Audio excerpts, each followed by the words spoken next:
Bueno, primero que nada, pues muy buenas tardes. Muchas gracias por la invitación y por la oportunidad de poder estar aquí compartiendo con ustedes este espacio. Me invitaron a platicar acerca de lo que es la alimentación basada en plantas durante la lactancia, que me parece un tema bastante importante y apasionante. Y bueno, pues vamos a empezar. Primero que nada, pues declaro que de mi parte no existe ningún conflicto de interés para poder impartir esta ponencia y vamos a tener diferentes objetivos a lo largo de esta charla en donde me gustaría que pudiéramos estar analizando un poco de las generalidades de este tipo de dietas que me imagino que ya tuvieron como la oportunidad de revisar un poquito, pero bueno, vamos a platicar estas generalidades, vamos a ver cómo impacta una dieta basada en plantas en la etapa de lactancia, pensando en la nutrición que lleva mamá, estos posibles riesgos nutricionales o deficiencias que pudiera presentar la madre. También vamos a pensar en el bebé, porque aquí están implicadas dos personas en este momento de la vida. Y vamos a ver también qué pasa con la leche, qué pasa con esa leche que está produciendo la mamá que está teniendo una dieta basada en plantas y cómo tendríamos que cuidar, ¿no? Vamos a ver cuáles son estos nutrientes claves, cómo vamos a considerar la alimentación y la suplementación en estas mujeres y en estos lactantes como tal. Entonces, bueno, primero que nada, pues vamos a empezar con esta premisa que debemos de tener claro y lo primero es que la leche humana va a ser el mejor alimento para el lactante, independientemente de las características que haya en la madre. Vamos a pensar el patrón alimentario, que es el caso, el escenario que vamos a abordar el día de hoy, pero también vamos a pensar en una mamá que tiene desnutrición o que tiene sobrepeso, obesidad, por ejemplo, o algún tipo de trastornos o enfermedades metabólicas como una diabetes, hipotiroidismo, cualquier situación. En general, la leche materna siempre va a ser el mejor alimento y deberíamos de tener esto siempre como presente para saber que de ahí es donde debemos de partir, porque al final la lactancia es el alimento que le va a permitir a todos los recién nacidos partir desde las mismas oportunidades, ¿no? Entonces vamos a tener esto presente y vamos a ir viendo cómo impacta este patrón alimentario, que es una dieta basada en plantas, en la lactancia materna. Entonces, bueno, primero que nada, pues vamos a ver cómo las dietas basadas en plantas son dietas que pueden oscilar en un patrón muy amplio de exclusiones de ciertos alimentos en la dieta diaria de la persona, ¿no? Por ejemplo, aquí la dieta basada en plantas, pues se considera una dieta que esté incluyendo alimentos de origen vegetal como las frutas, tenemos las verduras, tenemos los cereales, principalmente cereales integrales. Vamos a pensar en el aporte de proteína a partir de leguminosas, de frutos secos, no todas estas oleaginosas que tenemos a la mano, y también especias y condimentos en general. Entonces, esto sería como la base de la alimentación y a partir de aquí podrían irse incluyendo ciertos alimentos adicionales o ciertos grupos adicionales, ¿no? Entonces aquí es muy importante ver cómo puede haber en una dieta basada en plantas inclusión de ciertos alimentos en una cantidad pequeña o definitivamente excluirlos completamente, ¿no? Pensando en estos alimentos de origen animal, las carnes, los lácteos, el huevo, el pescado, los mariscos en general, ¿no? Entonces, vamos a ver que estas dietas basadas en planta en general se han relacionado y se ha evidenciado a través de los estudios de tiempo atrás, con beneficios en la salud, ¿no? Se sabe que tienen un impacto positivo a nivel de la microbiota y que impactan en muchos temas de salud física, incluso también física, de salud mental, perdón, y también a nivel de fertilidad, por ejemplo. Entonces, realmente estas dietas basadas en plantas se relacionan de manera directa con un menor riesgo de obesidad, de enfermedad cardiovascular, de diabetes tipo 2, de diferentes tipos de cáncer, incluso se relacionan con una muerte, con una menor riesgo de muerte prematura de un 18 hasta un 21%, que es un porcentaje bastante importante. Y también no se queda únicamente en el efecto que tiene sobre el individuo, sino que tiene un impacto positivo a nivel global, ¿no? En todo el mundo, porque también el efecto de los gases invernaderos es importante, ¿no? Se ve que la huella ecológica de este tipo de dietas es mucho menor, ¿no? Un 54 hasta un 87% menor cuando lo comparamos con una dieta omnívora que está incluyendo de manera importante estos productos de origen animal. Entonces vemos cómo estos impactos positivos van, como les decía, en el individuo, pero también a su alrededor y a nivel global. Quise poner estos artículos en donde vamos a ver cómo se dan diferentes recomendaciones acerca de las dietas basadas en plantas. Aquí vemos estas recomendaciones del Comité de Nutrición y Lactancia Materna de la Asociación Española de Pediatría sobre dietas vegetarianas, en donde podemos ver que primero que nada resalta la importancia de este tipo de dietas a nivel global porque va incrementando la población que sigue una dieta basada en plantas y cada vez es algo que va aumentando y eso es algo muy positivo, pero hay que ver cuáles son los riesgos y cuáles son los cuidados que tendríamos que tener en general con la población. Y vemos como una alimentación vegetariana, incluso una alimentación vegana estricta, en donde no se incluye ningún alimento de origen animal, debe estar siempre bien planificada, pero estas dietas se consideran dietas adecuadas para todas las etapas de la vida, incluyendo la lactancia. Entonces, ¿cuál es el punto que me gustaría resaltar de este primer artículo que aquí les comparto? Es la parte de la planeación, ¿no? Es una dieta que es adecuada, pero siempre y cuando vaya con su correspondiente planeación para evitar cualquier riesgo nutricional, que al final de cuentas son dietas que van a tener mayor riesgo de tener deficiencias por diferentes aspectos que vamos a ir analizando. Esta es la posición de la Academia de Nutrición y Dietética acerca de las dietas vegetarianas, en donde nos habla justamente de que una dieta bien planeada y nos dice lo mismo, incluyendo las dietas veganas, van a ser de gran beneficio para la salud y nos van a ayudar a disminuir el riesgo de ciertas enfermedades y son aptas para cualquier etapa de la vida. Lo mismo vemos embarazo, lactancia, infancia, adolescencia y demás, ¿no? Entonces, esto es algo que tenemos que tener presente. Y sería como nuestro punto de partida. También hay asociaciones que consideran que en etapas críticas como el embarazo, la lactancia, la primera infancia, por ejemplo, no se debería de llevar una dieta tan estricta como una dieta vegana, por ejemplo. Pero lo que me interesa mucho que tengamos presente son estas posturas en donde pudieran ser un buen patrón si van bien planeadas. Y también algo que tenemos que tener presente es que si tenemos una persona o una familia que se embaraza, por ejemplo, una mamá que se embaraza, que empieza con la lactancia, no sería el mejor momento para iniciar estos cambios, o no al menos de manera tan radical como una dieta vegana, que en algún otro momento de la vida. Eso también creo que vale la pena tenerlo presente. No es el mejor momento como para hacer el cambio, pero si tenemos una familia que viene con este patrón alimentario, claro que puede mantenerlo durante estas etapas de la vida, ¿no? Y definitivamente, pues una dieta basada en plantas que como una flexitariana, pues es muy favorable en cualquier momento, ¿no?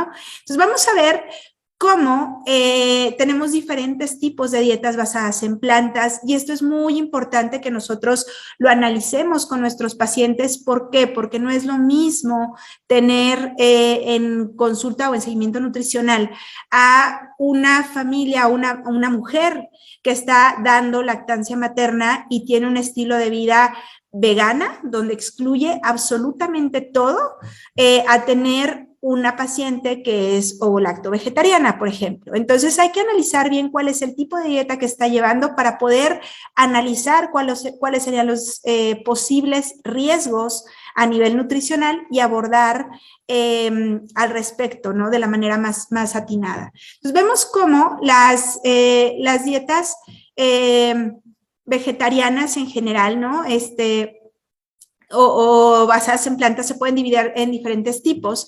Vemos aquí, por ejemplo, la flexitariana es donde se excluyen algunos tipos de alimentos y se basa en su gran mayoría en plantas, pero está introduciendo proteínas de origen animal de diferentes tipos, incluyendo carnes rojas, pescados, huevo, leche y demás, en una frecuencia baja. Tal vez vamos a pensar una vez a la semana, 2 veces a la semana, ¿no? Eso sería como una flexitariana que no nos daría un compromiso tan grande a nivel nutricional. Las pescetarianas, vean cómo son las que nos van a excluir carnes de manera exclusiva. Las ovovegetarianas nos permiten la ingesta de huevos, generalmente la miel también sin problema y los alimentos vegetales. Tenemos la lactovegetariana que nos incluye los lácteos y la miel y los alimentos vegetales, y la vegana que nos excluye todos los alimentos de origen animal, incluyendo la miel, por ejemplo, ¿no? Entonces vemos cómo se queda únicamente con alimentos vegetales, y con eso es con lo que se está llevando a cabo este tipo de dieta. Entonces vamos a ver este estudio que fue publicado en el año 2021, que a mí me parece bastante interesante, en donde se analizó justamente cuáles eran todos estos nutrimentos que podrían ser claves, que podrían presentar alguna deficiencia en las personas que llevan una dieta basada en plantas en general, ¿no? En los adultos. Entonces, este estudio o esta revisión sistemática revisó 141 estudios en donde se concluyó que las dietas basadas en plantas podían tener el riesgo de presentar deficiencias, sobre todo de estos nutrimentos, ¿no? Vitamina B12, que sabemos que la vamos a encontrar de manera exclusiva en alimentos de origen animal. Tenemos la vitamina D, tenemos el hierro, el zinc, el calcio y los omega 3, EPA y DHA específicamente. Y vemos cómo también en este estudio no se incluye, pero se los quise poner aquí porque el yodo es otro nutrimento que que se ha reportado en la bibliografía que las personas que tienen una dieta basada en plantas pudieran tener deficiencia de yodo. Y en específico, digo, también estos de acá, pero como no se incluía en el estudio, lo puse de este lado porque también tiene un gran impacto cuando hablamos de lactancia. Entonces vamos a ver cómo al final de cuentas todo esto tiene que ver con dos cosas o dos aspectos muy importantes que tenemos que tener presentes. Uno es la cantidad, ¿no? O sea, yo no voy a encontrar de manera tan alta a lo mejor ciertos nutrimentos en una dieta basada en plantas. Vamos a pensar la vitamina B12, por ejemplo, que no encuentro estas fuentes alimentarias de esta vitamina. Son generalmente dietas que tienen poco aporte, ¿no? de vitamina D, de omega 3, por ejemplo, de yodo pudiera ser. Y la biodisponibilidad es otro aspecto importante. ¿Por qué? Porque, por ejemplo, yo puedo tener una ingesta adecuada con una dieta basada en plantas de hierro, pero la biodisponibilidad pudiera no ser la mejor, aunque el cuerpo llegue a tener adaptaciones y después de un tiempo pudiera esto mejorar bastante en absorción, pero por ejemplo el calcio tampoco es tan biodisponible. Entonces estas dos cuestiones me comprometen bastante a estos nutrimentos en una dieta basada en plantas y son los primeros que tenemos que tener como foquito rojo. Y al final sabemos que estos nutrimentos son súper importantes en la etapa del embarazo y de la lactancia, incluso la preconcepción también. Entonces vemos cómo en este estudio se presentan unas gráficas súper bonitas e interesantes que igual los invito a que puedan conocerlo, en donde se analiza qué pasa con los diferentes nutrimentos y se ve que realmente esta línea que aparece aquí, pues es la ingesta diaria recomendada y podemos ver cómo van comportándose los diferentes componentes de la dieta y nutrimentos aquí con las personas que tienen una dieta omnívora, los veganos y los vegetarianos. Entonces vemos, por ejemplo, aquí en proteína, vemos cómo si pudiera ser un poco menor en las dietas basadas en plantas, pero al final las personas que llevan este tipo de alimentación cubren su requerimiento sin mayor problema. Y lo mismo pasa en la lactancia, aunque es un poco más alto el requerimiento de proteína, las dietas basadas en plantas logran cubrir la cantidad de proteína que se requiere. Si pensamos que el requerimiento para la población adulta que lleva una dieta omnívora es de 0.8 gramos por kilogramo de peso, en la lactancia es 1.1 y sin problemas se está cubriendo con este tipo de dietas. Pero hay algunos que sí están comprometidos, por ejemplo, los omega, ¿no? Los omega 3, la vitamina D y demás, ¿no? Entonces vamos a ver cómo aquí los poliinsaturados, vean cómo son más altos en las dietas vegetarianas, pero vean cómo los omega 6 son más altos y los omega 3 son más bajos. Eso es muy importante porque sabemos que este efecto protector a nivel cardiovascular y diferentes funciones que pueden tener los omega 3, al final se ve más comprometido aún por la alta cantidad de omega 6 que llega a haber en la dieta de este tipo de pacientes, ¿no? Entonces vamos a ver aquí, aparecen diferentes vitaminas, vitamina A, vitamina E y demás, pero es importante ver que hay ciertas vitaminas que sí se comprometen, ¿no? Entonces vamos a ir viendo. Ok, entonces este de acá, este es el DHA, por ejemplo, vean lo que bajito está.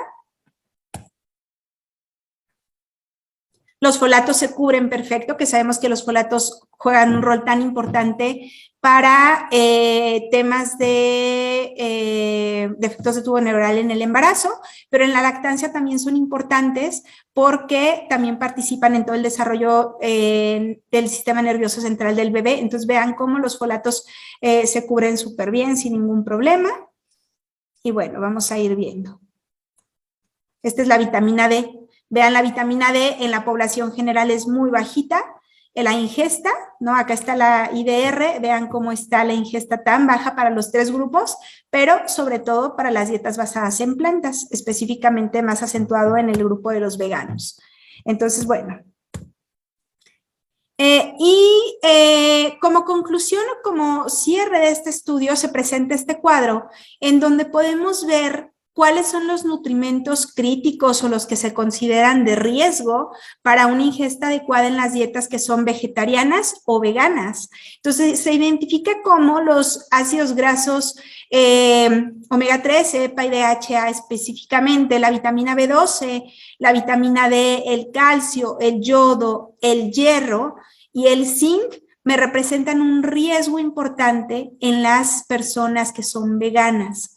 Y aquí nos resalta la importancia en la mujer, sobre todo pensando en el tema de la menstruación en general, ¿no? Que en la etapa de lactancia esto cambia y ahorita lo vamos a analizar, pero en términos generales la mujer está mucho en riesgo de tener déficit de hierro con este tipo de dietas y las dietas vegetarianas igual nos dan como estos riesgos, adicionando el riesgo de vitamina E, por ejemplo, y ya, listo, ¿no? Entonces vean cómo son nutrimentos que me importan mucho en la lactancia y vamos a ir viendo por qué. Entonces aquí les pongo yo este cuadro, ¿no? Que es justamente el detectar de dónde voy a tener yo problemas o mayor riesgo de un déficit de vitamina A, pues con las dietas veganas, la vitamina B2 en las dietas veganas, la vitamina B12 en las o vegetarianas y las veganas sobre todo, la vitamina D en prácticamente todas, el hierro, el zinc también, el calcio únicamente en, aquí me falta lo de los lácteos también, y el omega 3 en todos, ¿no? Entonces vean cómo vamos teniendo este esquema donde vamos identificando factores de riesgo nutricionales en todas las personas que llevan una dieta basada en plantas. Pero ¿qué pasa específicamente en la lactancia? En la lactancia tenemos estos nutrimentos que cobran una importancia bastante grande, ¿no? Las proteínas, las grasas, el calcio, el hierro, la vitamina D, y esto es esencial o son nutrimentos clave que deberíamos de tener siempre presentes en cualquier persona que está, cualquier mujer que está amamantando. Entonces, esto es en la generalidad.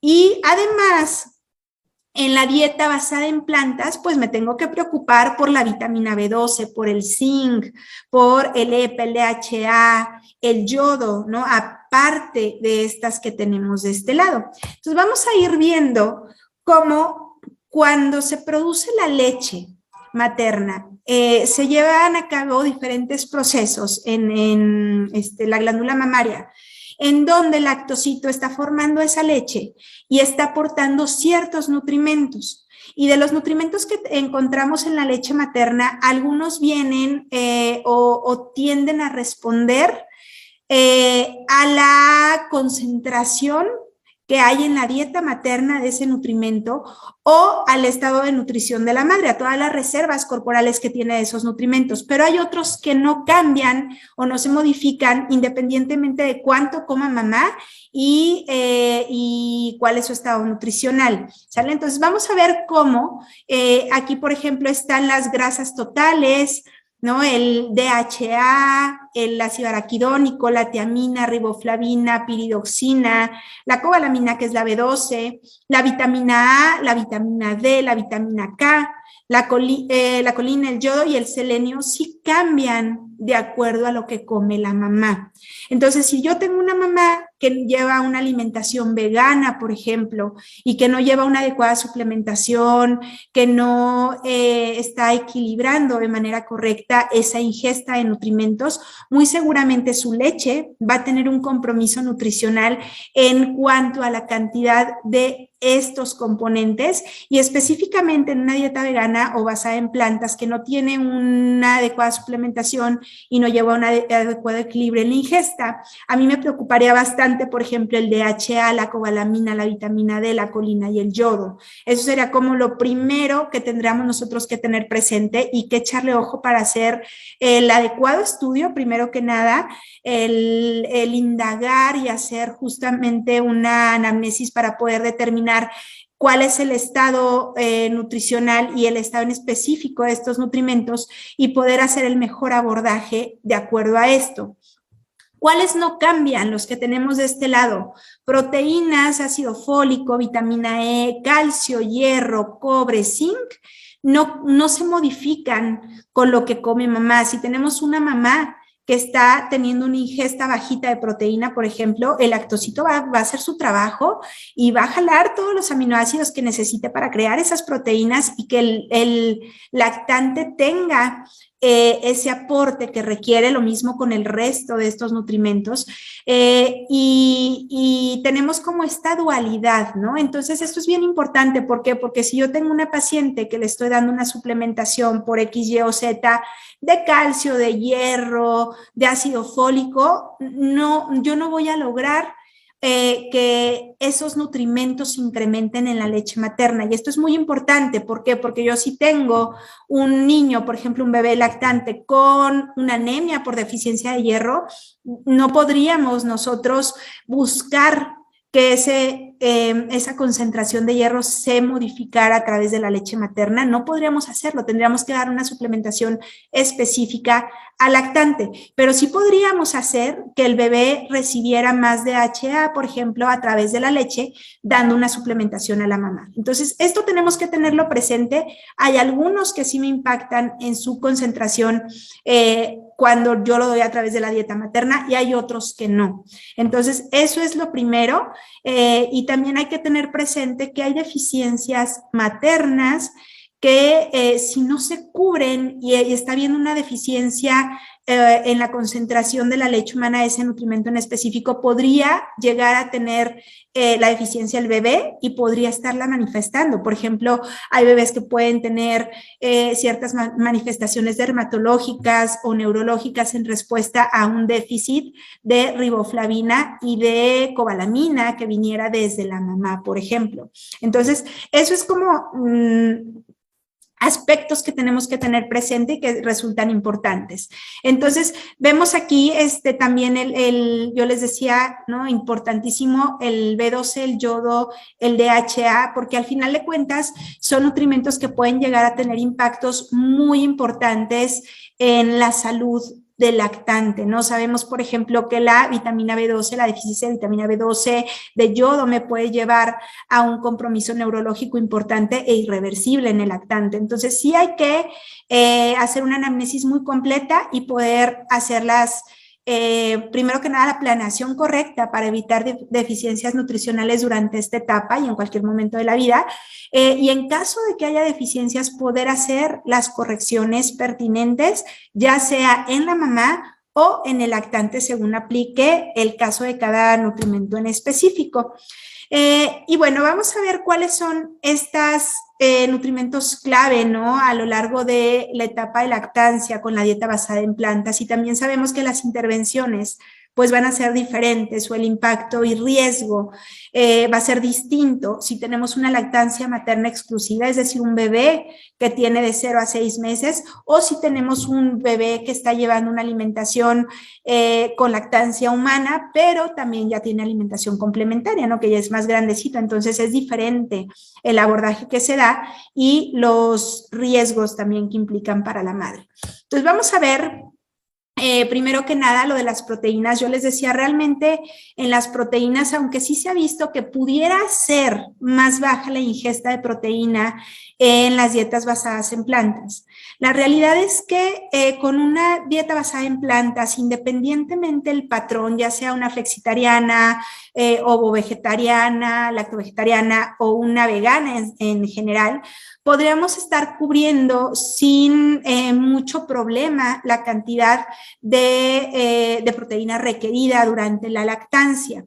Se ha documentado que la leche materna de estas mujeres que llevan una dieta basada en plantas pudiera ser más baja en taurina. La taurina es un aminoácido que sabemos que es esencial durante esta etapa para el lactante, para todo el desarrollo cerebral.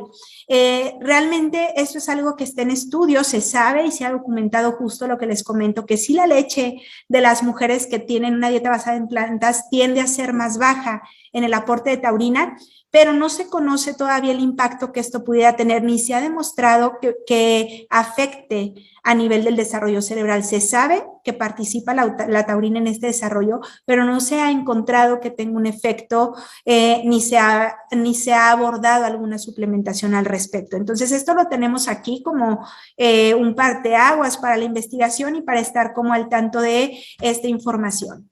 ¿Qué más se ha visto? Vamos a hablar los omega 3.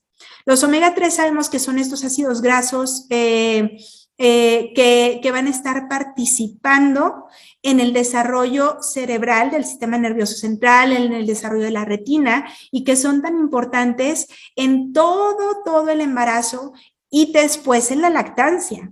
Entonces vemos cómo sí hay efectos a diferentes niveles, ¿no? Se habla, por ejemplo, mucho del efecto que tienen los omega 3 a nivel cardiovascular, por toda la acción antiinflamatoria que ejercen, pero también pensamos en este efecto a nivel del cerebro, del sistema nervioso en general, de la retina, y se ha visto que la ingestión de DHA en una dieta omnívora y en una dieta basada en plantas es distinta, ¿no? El ácido alfa-linoleico es muy equiparable, pero realmente el DHA sí tiende a ser más bajo, ¿no? Entonces esto es muy importante, aquí no se los puse, este es el DHA. El ALA es equiparable, pero el DHA sí tiende a ser más bajo, y esto es muy importante cuando nosotros analizamos qué pasa con la cantidad de omega 3 en general en la leche materna.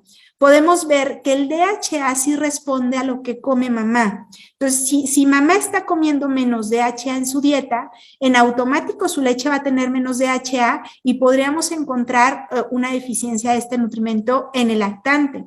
En cambio, el ácido alfa-linoleico, ese no, ese está como parejito y no tendríamos como mayor problema. ¿Qué se recomienda en general hacer con los omega 3? Se recomienda primero que nada pues buscar las fuentes, ¿no? La semilla de linaza, la semilla de chía, por ejemplo, aceites de linaza o de chía, que pudieran darme este aporte de DHA, ¿no? En la dieta de las personas que llevan una dieta basada en plantas, sería lo primero que tendríamos que promover, incluyendo al menos 2 o más alimentos fuente de este tipo de ácidos grasos en la dieta de manera diaria, pero no podemos dejarlo así. Esta es una de las suplementaciones que sí tendría que haber sí o sí en la lactancia de las mujeres que llevan una dieta basada en plantas y muy seguramente en la gran mayoría de las mujeres. ¿Por qué? Porque realmente cuando analizamos cuánto es la ingesta de DHA a través de la dieta en la población general, es súper bajita, súper bajita. Entonces, pensemos cuántas veces se siguen estas recomendaciones de incluir 3 porciones de pescado, por ejemplo, a la semana. La realidad es que muy pocas personas, incluso hay personas que nunca jamás comen pescado, por ejemplo, ¿no? Y vamos a pensar en esta población en específico si tenemos un patrón vegano, por ejemplo. Entonces, realmente es difícil alcanzar estos requerimientos en población general, mucho más con una dieta vegetariana o vegana. Y vamos a ver que la suplementación de DHA sí es importante y valdrá la pena tenerla presente. ¿Cuánto? 300 miligramos al día de DHA sería lo recomendado en las mujeres que están en etapa de lactancia. Si tenemos ciertas condiciones, vamos a pensar un bebé prematuro. En estos bebés que sabemos que el DHA juega un rol tan importante para la protección de la retina, para el desarrollo cerebral y demás, tendríamos que estar dando suplementaciones más altas, ¿no? Una mamá que va a amamantar a su bebé que está prematuro o que nació prematuro, vamos a darle una suplementación de hasta 1000 miligramos al día de DHA. Entonces vamos a individualizar, obviamente, y la base serían 300 miligramos al día en la lactancia, y si tenemos condiciones como las que le mencionaba, tendríamos que dar dosis más altas. Vamos a pasar ahora a la vitamina B12. ¿Qué pasa con la vitamina B12? Sabemos que la vamos a encontrar de manera exclusiva en alimentos de origen animal, ¿no? Como de manera propia, ¿no? Como parte de estas propiedades de los alimentos. Y podemos ver acá cuáles son mis grupos de riesgo para tener deficiencia de vitamina B12. El adulto mayor, la mujer que está embarazada, la mujer en etapa de lactancia y las personas que son 100% veganas sobre todo. Entonces vean cómo este grupo de riesgo me incluye justamente de lo que estamos hablando, estas mujeres que están amamantando y que tienen un patrón de una dieta basada en plantas, ¿no? Entonces es bien importante porque al final sabemos que la deficiencia de vitamina B12 tiene efectos muy relevantes en la salud, ¿no? Entonces vamos a ver cómo va a tener una respuesta inmediata, un impacto a nivel dermatológico, ¿no? Toda esta salud de la piel, por ejemplo. Podemos ver la salud cardiovascular, ya han hablado de las concentraciones de homocisteína que justamente van a subir cuando no tenemos una adecuada concentración de vitamina B12 y de algunas otras vitaminas, pero estamos aquí con la B12, entonces se suben estas concentraciones de homocisteína y entonces podríamos tener un riesgo cardiovascular directamente ligado a esto, y vamos a encontrar otro tipo de riesgos que son bastante importantes, como el impacto neurológico que puede llegar a tener esta deficiencia de vitamina B12. Entonces, aquí me parece muy importante que nos detengamos. ¿Por qué? Porque la mujer que tiene una deficiencia de vitamina B12 va a tener concentraciones bajas de B12 en la leche y va a estar dando una cantidad bajita de esta vitamina a su bebé. Y el bebé puede tener estas manifestaciones dermatológicas, puede estar muy somnoliento, puede tener daño a nivel neurológico que resulte irreversible y que pudiera detectarse de una manera tardía. Entonces, por eso es tan importante el monitorear de manera adecuada a la mamá y poder hacer todos los estudios pertinentes que se requieran, ¿no? Entonces, esto es como algo que tenemos que tener presente. La vitamina B12, ¿en qué cantidades se requiere? Aquí les pongo las cantidades y lo que me parece más importante resaltar es que el lactante de 0 a 6 meses, si la mamá tiene una dieta basada en plantas muy bien equilibrada con una adecuada suplementación de B12, ese bebé va a estar cubriendo su requerimiento con la leche materna sin problema. Pero si no tenemos esa suplementación o ese equilibrio en la dieta materna, sí vamos a tener deficiencias y obviamente vamos a tener que hacer correcciones directamente tanto en la madre como en el bebé. Entonces, eso es algo que tenemos que tener presente y los lactantes y los niños obviamente si llevan una dieta vegana o basada en plantas de diferentes patrones, pues tendríamos que hacer los ajustes necesarios en su alimentación y la suplementación para poder evitar esta deficiencia. Y bueno, en periodo de lactancia sabemos que esta vitamina incrementa su requerimiento. Entonces vamos a ver que realmente, yo les decía, si la mamá está bien, el bebé va a cubrir su requerimiento sin mayor problema, no necesitamos hacer una intervención directa con el bebé, pero esta suplementación es definitivamente la más importante en las dietas basadas en plantas, sobre todo en las veganas.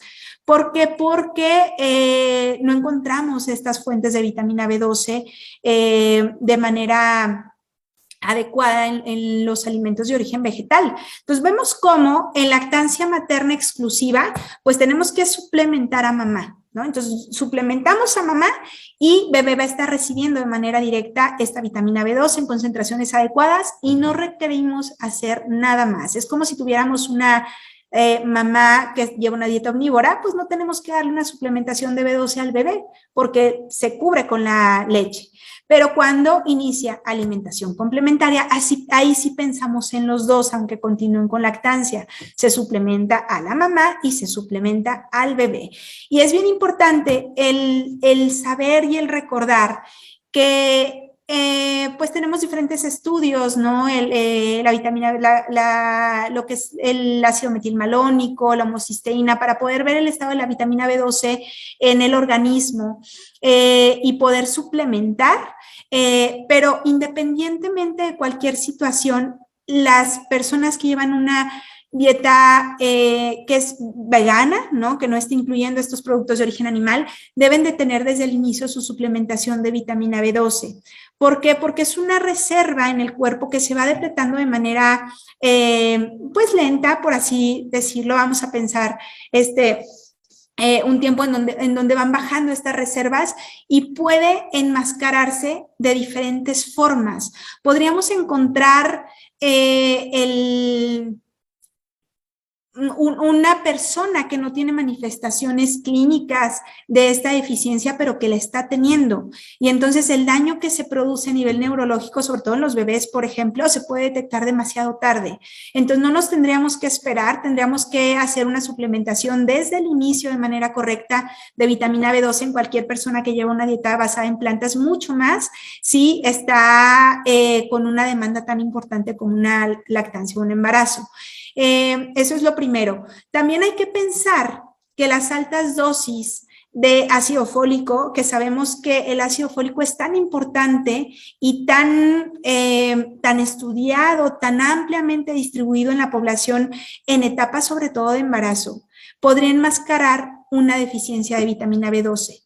Entonces, eso es importante. Si nosotros tenemos una suplementación de ácido fólico, que es muy importante, les digo, en darlo en el embarazo y continuamos en la lactancia, podría estar enmascarando una deficiencia de B12 y no darnos cuenta. Entonces, sí es importante que también analicemos este equilibrio que se da entre las diferentes vitaminas y que si tenemos una suplementación alta de vitamina, de ácido fólico, tendríamos que también suplementar más alto la B12. Eso es como una premisa, ¿no? Entonces, vemos aquí cómo estas son dosis de mantenimiento. Cualquier persona con dieta basada en plantas tendrá que tener esta suplementación y aquí aparece la mujer que está en etapa de embarazo y de lactancia, en donde vemos que una sola dosis de 50 microgramos debería de estarse dando de manera rutinaria todos los días o tres dosis, perdón, de 2 microgramos al día. Entonces, vean la diferencia, ¿no? Entonces, tenemos, si yo doy dosis diaria, para la mujer son 50 microgramos al día. Si yo doy 3 dosis, son 2 microgramos por dosis. Y si damos una vez a la semana, son 1000 microgramos por dos dosis, perdón. Entonces, ¿por qué aquí son tan diferentes las cantidades? Vean cómo me varían de manera grandísima. Esto es porque grandes cantidades, más bien si la dosis de B12 se da en solo un momento, se absorbe mucho menos que si la damos fraccionada. Por eso es tan distinta la dosificación.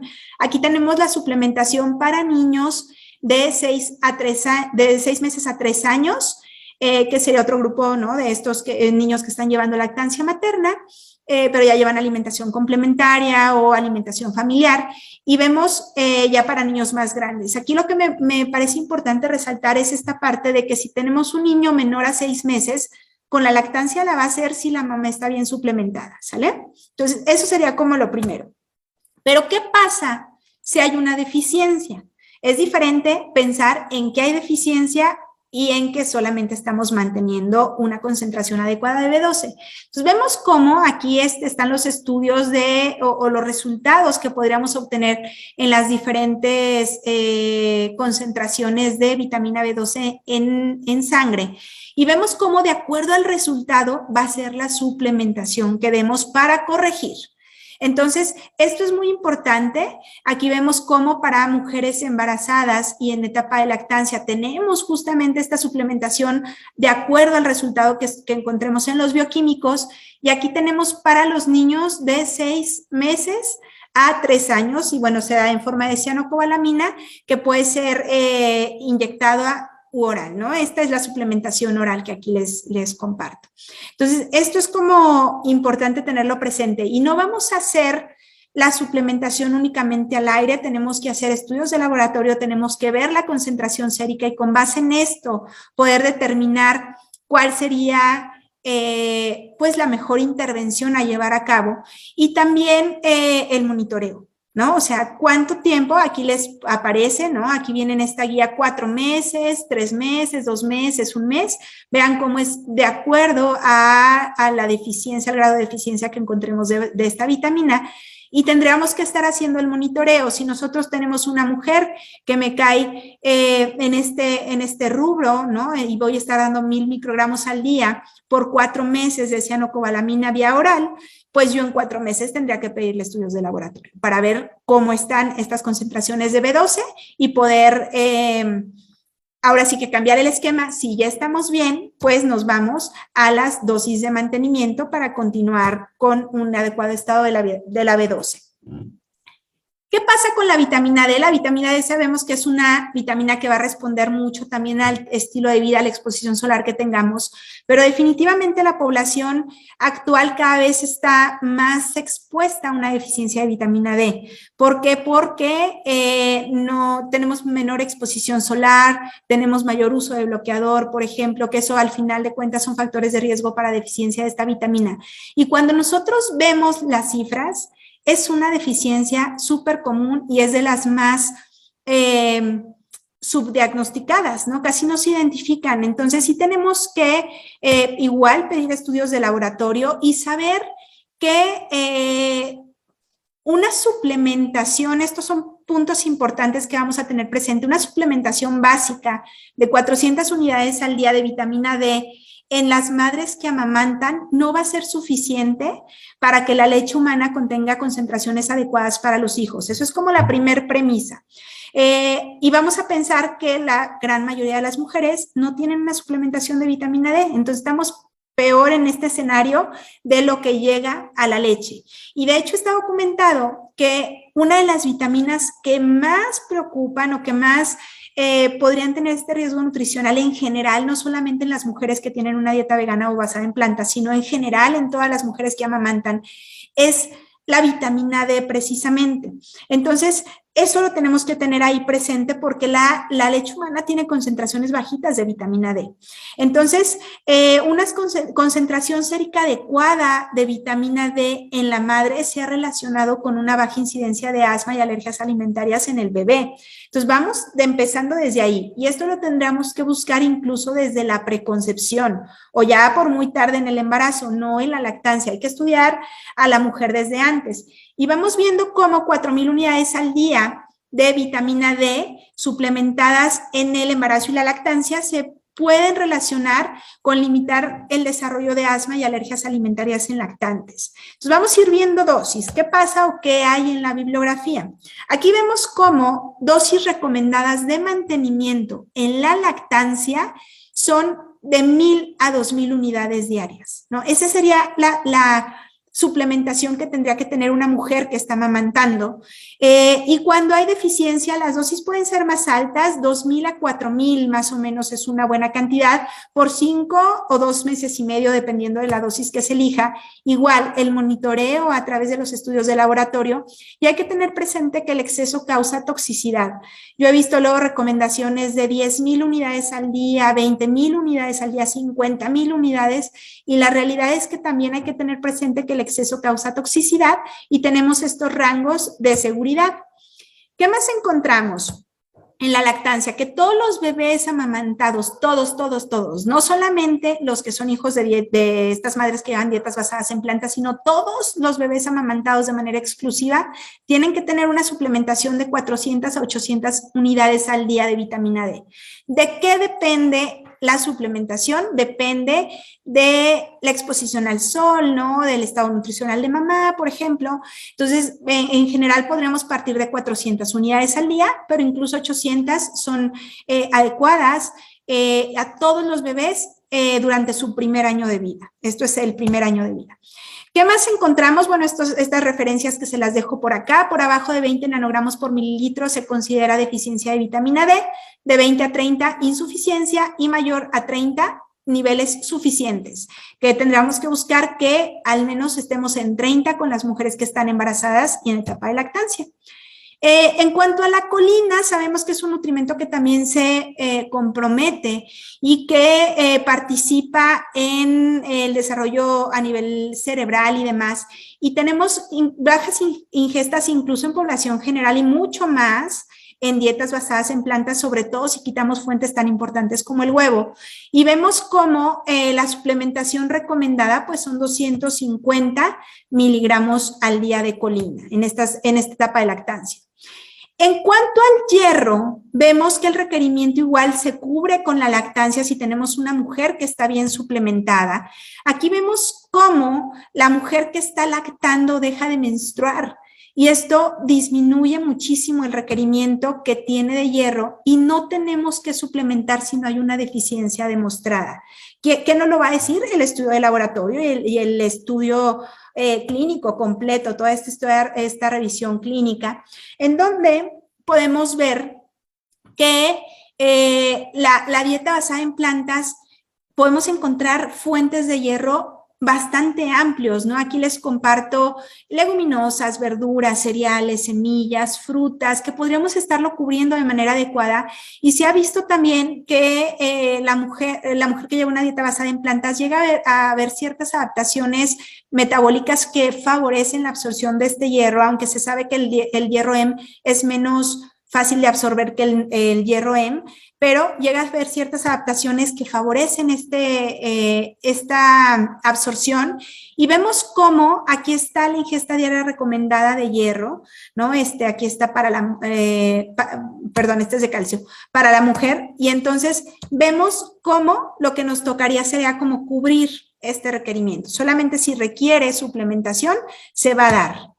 ¿Qué más encontramos? En cuanto al calcio, esta es la ingesta diaria recomendada de calcio. Vemos cómo podríamos pensar en 1,200 miligramos al día de calcio. No se modifica en una dieta basada en plantas, pero sí tenemos que tener presente que la biodisponibilidad es diferente.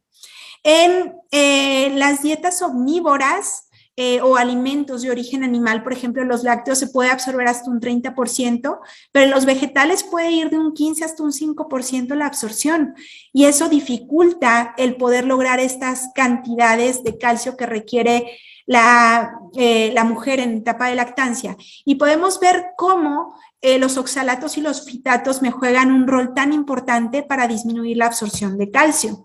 Entonces vemos cómo si nosotros quisiéramos lograr la concentración o la absorción de calcio que se logra con una taza de leche de vaca, tendríamos que tener unas fuentes vegetales bastante abundantes, ¿no? Vamos a pensar, por ejemplo, una taza de leche de vaca me equivaldría a 2.25 tazas de brócoli, o taza y media de kale, o 1.3 tazas de bebida de soya fortificada. Entonces tendríamos que tener esto presente. Vean, acá les pongo, por ejemplo, si yo quisiera cubrir un IDR de 1,000 miligramos al día de calcio, pues tal vez 5 tazas de brócoli, 3 de kale, 3 de bebida de soya, 300 gramos de tofu, ¿no? Esta lechuga china. Entonces vean cómo tenemos cantidades muy grandes para poder cubrir el requerimiento, y definitivamente se ha visto que la gran mayoría de los ovolacto-vegetarianos cubren el calcio buscando estas fuentes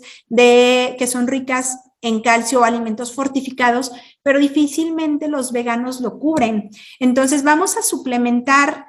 Vamos a buscar primero alimentos fuente, ¿no? Que si tenemos aquí algunos, ¿no? Tortilla de maíz, por ejemplo, tan importante en nuestra dieta. Tenemos diferentes verduras y demás, y tendremos que buscar primero alimentos fuente, después alimentos fortificados, que al final la industria también es un aliado cuando buscamos cubrir ciertos nutrimentos en la dieta de la población en general, y cuando no se cubre, que va a ser la gran mayoría de los veganos, por ejemplo, buscamos la suplementación. ¿Cuánto? Lo que se requiera. Generalmente se van a mandar 500 miligramos de calcio al día, pero se debe de individualizar de acuerdo a las características de cada persona. ¿Qué pasa con el zinc? Realmente es un nutrimento que se ha visto que tiende a ser menor la ingesta en dietas basadas en plantas, que es súper importante para todo el desarrollo neurológico e inmunológico del bebé, pero que la deficiencia realmente es poco común en dietas basadas en plantas, porque el organismo tiene ajustes para regular justamente la eliminación de este nutrimento. Entonces aumenta absorción, disminuye eliminación, y se hace un equilibrio bastante bueno. No se han encontrado mayores cifras de deficiencia que en población normal o sin un patrón basado en plantas. En esta etapa de lactancia únicamente pues hay que estar como al pendiente. ¿Qué más pasa aquí? Pues buscamos los alimentos ricos en zinc, el remojar las leguminosas, comer con ciertos ácidos orgánicos como la vitamina C, e incrementar la ingesta de estos alimentos para asegurarnos que no haya deficiencia. Con el yodo se ha publicado casos de hipotiroidismo en mujeres que llevan una dieta basada en plantas y que no tienen una ingesta adecuada de yodo en los bebés. Entonces sí vale mucho la pena el buscar que la mamá coma de manera adecuada el yodo, y la verdad es que no es nada difícil. Con una cucharadita y media de sal yodada diaria se cubre el requerimiento. Si la mamá come sal yodada, no tendríamos que suplementar. Si la mamá no está comiendo sal yodada, que muchas veces pasa esto, ¿no? Que agregan sal rosa del Himalaya y demás, y realmente sabemos que estas sales pues no tienen esta suplementación o más bien esta fortificación con yodo. Entonces sí tendríamos que suplementar hasta 220 microgramos al día en casos requeridos de yodo. Entonces hay que identificarlo. Les digo, no sería una suplementación básica, pero sí podríamos estar poniéndole como un poquito rojo para poner atención. Y bueno, les pongo aquí algunos ejemplos de suplementos veganos. Únicamente pues hay que revisar, ¿no? Que tengan como una buena calidad y demás. Estos son ejemplos de vitaminas B12 de origen vegetal. Acá tenemos multivitamínico, el DHA, la vitamina D, por ejemplo, que esta la usamos con los lactantes. Entonces tendríamos que ver cómo esta suplementación, y asegurarnos que la mujer está cubriendo estos requerimientos con la suplementación obligatoria de vitamina B12, suplementación de DHA y el resto de acuerdo a las características de cada mamá. Y bueno, les dejo esta frase que me gusta a mí mucho: las recomendaciones se basan en nutrimentos, no se basan en alimentos. O sea, si excluimos un alimento de la dieta, no va a ser un problema si lo estamos supliendo de manera correcta en cuestión de nutrimentos, que sabemos que lo podemos obtener de muchas formas o con muchos otros alimentos o suplementos, y no debería de haber problema si lo hacemos de manera correcta. Y bueno, pues esa es la presentación de información que tengo para ustedes. No sé si hay alguna duda, algún comentario al respecto. Perfecto, maestra. Muchísimas gracias por su respuesta. Vamos a pasar rápidamente a nuestra ronda de preguntas y respuestas. José Miguel Brambila pregunta: ¿puede dar ejemplos de los 300 miligramos de omega 3 en cuestión de qué alimentos dar? Por ejemplo, ahí sí tenemos cantidades de, mira, las fuentes más importantes de DHA es la chía y la linaza. Difícilmente con estos alimentos incluyendo, a ver, espérenme un poquito, ven un momento.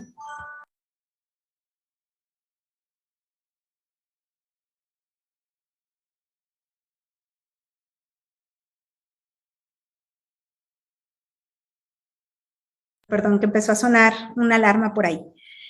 Pero la verdad es que difícilmente se cubren con los alimentos fuente, digo, los de excelencia, la chía, la linaza, por ejemplo, difícilmente incluso incluyendo aceites, es difícil lograr como la cantidad de estos 300 miligramos, ¿no? Vamos a pensar los que tienen la posibilidad o incluyen en su dieta los pescados, incluyéndolos 2 veces a la semana, sí se cubre el requerimiento, ¿no? Estos pescados grasos, pero si no incluyen pescados es bien difícil alcanzarlo únicamente con semillas o oleaginosas. Entonces, sí requerirían una suplementación de manera estricta. Muchísimas gracias por su respuesta. Pasamos a la siguiente pregunta. Dice: ¿cuál sería el mejor momento del día para suplementar con vitamina B12? La realidad es que no hay un momento, no hay evidencia que nos hable acerca del momento ideal como para la suplementación. Lo que sí se sabe es que tiene que ser todos los días en una dosis pequeñita para mejorar la absorción, y que si se da en exceso, por ejemplo, lo que sí se ha documentado es que puede haber manifestaciones dermatológicas, pero no pasa más allá, se ha relacionado con acné, por ejemplo. Pero no hay una mejor hora del día, ni tenemos que tener cierta precaución como en la combinación que se haga con algunos suplementos o alimentos y demás. La verdad es que no hay ningún punto a considerar al respecto. Muchísimas gracias por su respuesta. También pregunta: ¿cuáles son los estudios que podemos solicitar en niños para ver si hay deficiencia? Pues es que ahí habría que ver igual los nutrimentos clave que abordábamos al principio.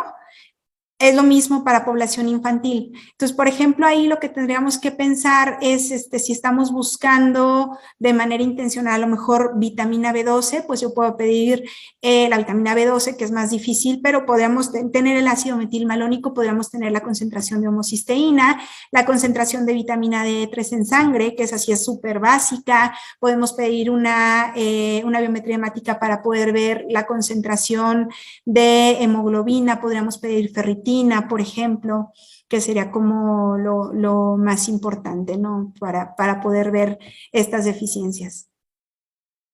Muchísimas gracias por su respuesta. Victoria Garduño pregunta: ¿el calcio vegetal y animal se absorbe igual? No, tenemos una menor absorción, que era justo lo que les presentaba yo en la tablita, donde viene la absorción de lácteos versus vegetales de baja disponibilidad o de alta disponibilidad, en donde se ha visto que el calcio de los vegetales se absorbe de una manera más deficiente por la presencia de oxalatos, de fitatos principalmente, y eso es algo que tenemos que tener presente. Entonces, sí hay un compromiso en los productos de origen vegetal en cuanto a la absorción de calcio. Muchísimas gracias por su respuesta. Eduardo López pregunta: en madre lactando con hipotiroidismo, ¿cómo suplementar cuando hay baja de hormonas tiroideas y yodo radioactivo? Híjole, es que ahí eso es bien importante. Hay ciertos abordajes o tratamientos médicos que pueden contraindicar la lactancia materna. Entonces, son muy poquitos, ¿eh? La generalidad es que la gran mayoría de los medicamentos y de los tratamientos médicos son compatibles con la lactancia, que eso es algo que sí es bien importante que lo tengan presente. Pero, por ejemplo, cuando hay yodo radioactivo, eso sí sería como una limitante para la lactancia. Cuando hay hipotiroidismo, no. Solamente hipotiroidismo, no. Y ahí lo que tendríamos que estar haciendo en una mujer que tiene hipotiroidismo es justamente la levotiroxina, el estar buscando su alimentación como más equilibrada para tener unas concentraciones adecuadas de hormonas. Entonces nosotros, o bueno, el médico, ¿no? El médico internista, a través de su intervención con el medicamento, tiene que lograr ese equilibrio a nivel metabólico para poder hacer que todas las hormonas tiroideas se encuentren en concentraciones adecuadas y que la lactancia en general funcione de la mejor manera, ¿no? Si tenemos una deficiencia de yodo en la mamá, podríamos tener un hipotiroidismo en el bebé y eso pues tendríamos que corregirlo con suplementación. Y cuando hay yodo radioactivo sí se limita, bueno, se elimina más bien la posibilidad de dar lactancia materna. Muchísimas gracias por su respuesta. Pasamos a la siguiente pregunta. Dice, en déficit de vitamina D, ¿cuánto tiempo debe exponerse al sol al día? Bueno, ahí la recomendación para población en general es hacer una exposición de al menos 10 minutos o 15 de manera diaria y sobre todo en ciertas áreas, por ejemplo, esta parte de los brazos que vemos nosotros es la parte que está menos quemada y donde muchas veces pudiera haber menos limitante con, por ejemplo, temas de bloqueador y demás, es una zona, ¿no?, adecuada o una zona favorable para la exposición solar y más o menos son de 10 a 15 minutos. La realidad es que cuando tenemos deficiencia hay que fomentar esta exposición solar, no vamos a aumentar los tiempos en cuanto a exposición solar, pero sí vamos a trabajar con la suplementación de la vitamina.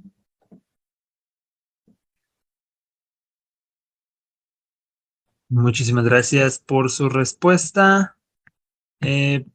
Pasamos a la siguiente pregunta. Sara y otros participantes más nos preguntan cómo la podemos contactar, maestra. Bueno, yo igual les pongo mi correo, es M de mamá, N de niño, C de casa, .saramoreno@gmail.com. No, por correo electrónico pudiera hacerlo, me encuentran en redes sociales, soy cero activa en redes sociales, la verdad es que no es como un medio que utilice demasiado, pero también igual por Instagram, Facebook me encuentran con mi nombre, Sara Moreno Paz, y ahí pues estoy a la orden cualquier cosa que requieran.